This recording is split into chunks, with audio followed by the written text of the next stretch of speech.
Assalamualaikum warahmatullahi wabarakatuh. Perkenalkan, saya Dia Faramita dari kelas 12 2 Parawat.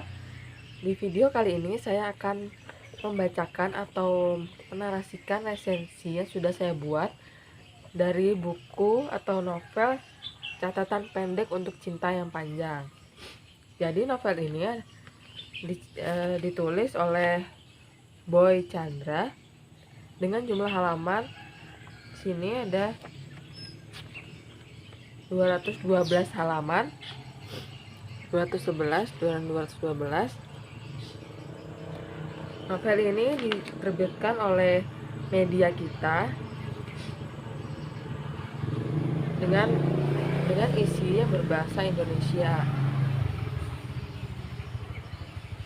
Nomor ISBN dari novel ini yaitu saya sebutkan 979794487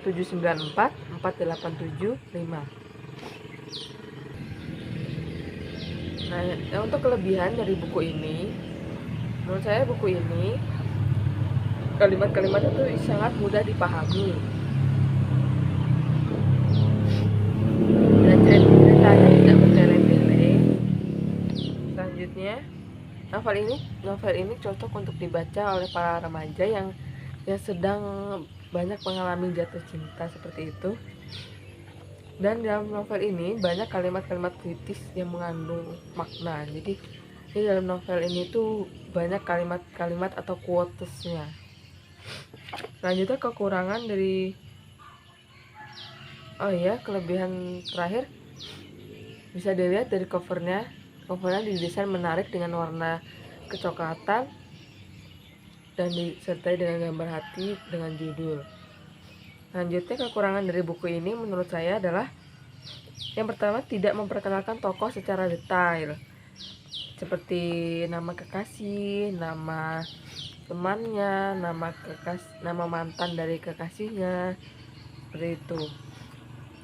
Dan tidak ada penggunaan nama pada novel ini itu membuat kita sulit untuk memahami siapa tokoh yang sedang dibicarakan. Jadi sehingga membuat kita tuh harus membaca ulang untuk mengetahui tokoh ini siapa gitu. Tokoh yang ada dalam novel ini yang tertulis jelas adalah Boy. Boy ini sebagai tokoh protagonis. Dia juga karena buku ini menceritakan tentang kehidupan si Boy ini dengan orang-orang yang ada di sekelilingnya. Namun tokoh yang diperlihatkan secara jelas itu adalah Boy.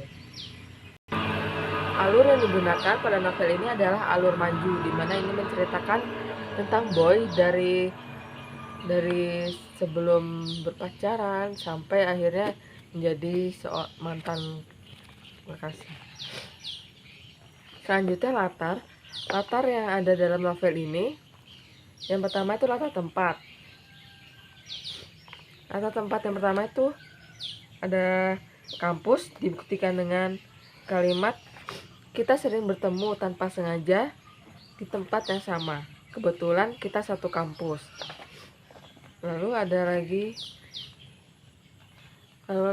kampus yang tanpa pernah kita tahu, kau dan aku bertemu di perayaan acara kampus.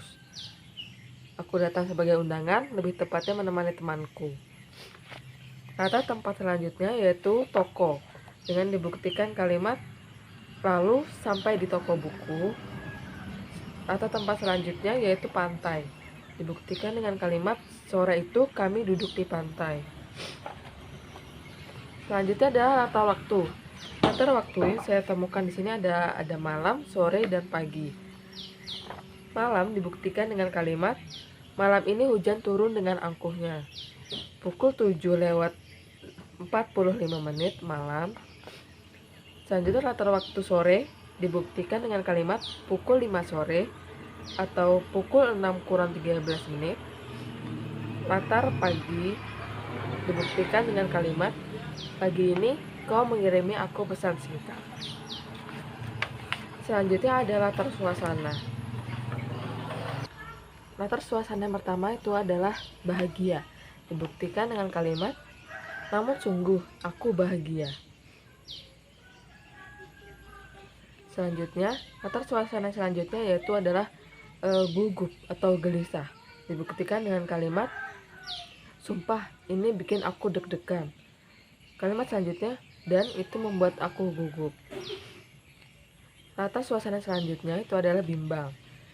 Dibuktikan dengan kalimat, dilema antara memendam perasaan atau menyatakan. Latar suasana selanjutnya itu adalah sedih atau sendu. Dibuktikan dengan kalimat, kalau kau atau aku masih bersikeras dengan apa yang ada di kepala kita, lalu di dadaku masih selalu mengalir rindu. Bukti selanjutnya yaitu aku masih berbohong kalau aku tidak lagi mencintainya. Selanjutnya sudut pandang seorang penulis dalam buku ini.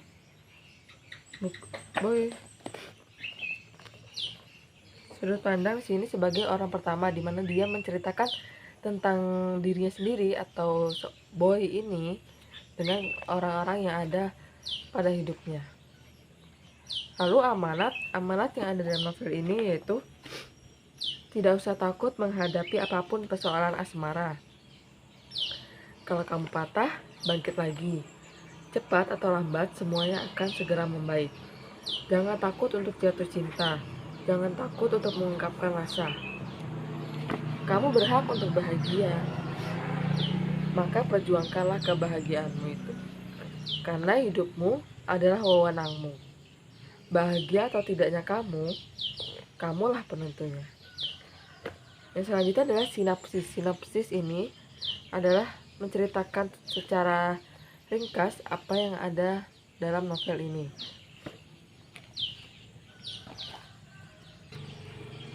Jadi dalam novel ini, Boy bercerita bahwa menceritakan tentang Boy yang menyimpan perasaan kepada seorang wanita.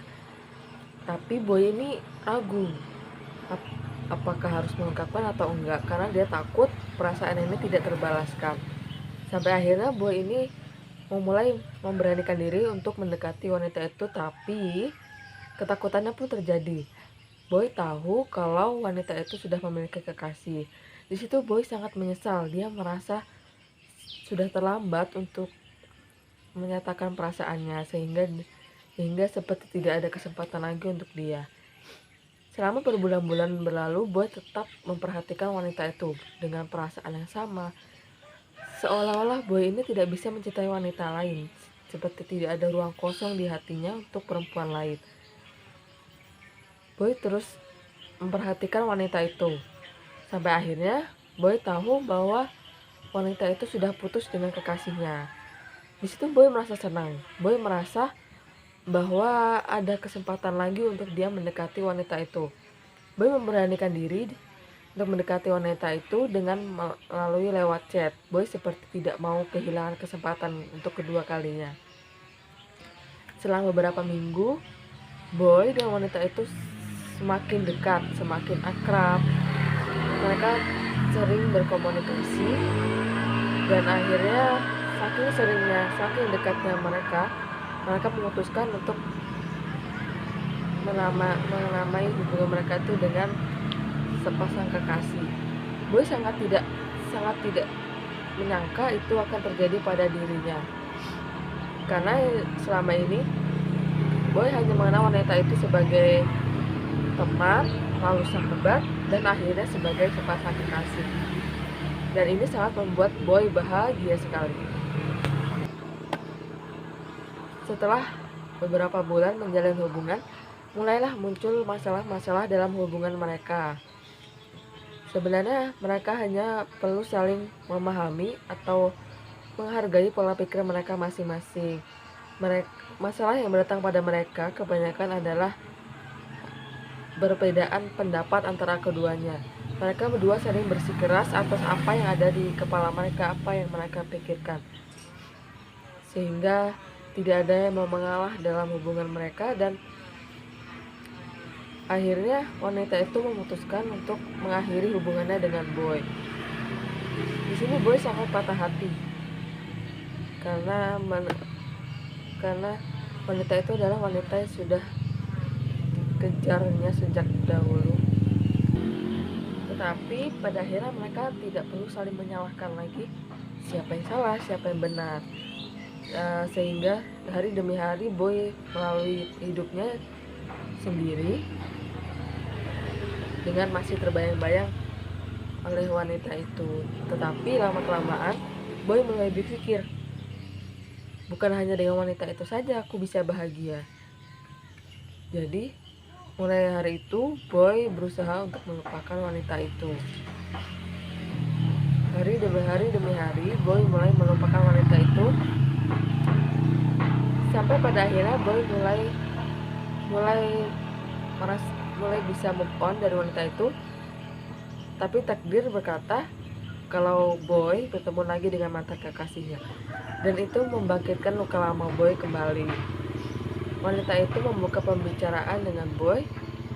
Mereka banyak berbicara. Semakin lama mereka berbicara, mereka justru mengingat-ingat masa lalu dengan saling menyalahkan kembali dan saling menumbuhkan emosi masing-masing dalam pembelaannya. Tapi pada akhirnya dia hanya perlu mensyukuri apa yang ada dalam hidupnya sekarang.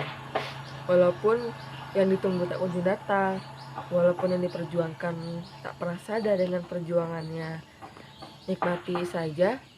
Kelak dia yang dicintai akan tahu betapa besarnya perjuangan kita dalam mencintainya. Sekian presentasi saya tentang resensi novel dari buku berjudul Catatan Pendek untuk Cinta yang Panjang. Mohon maaf apabila ada kesalahan. Assalamualaikum warahmatullahi wabarakatuh.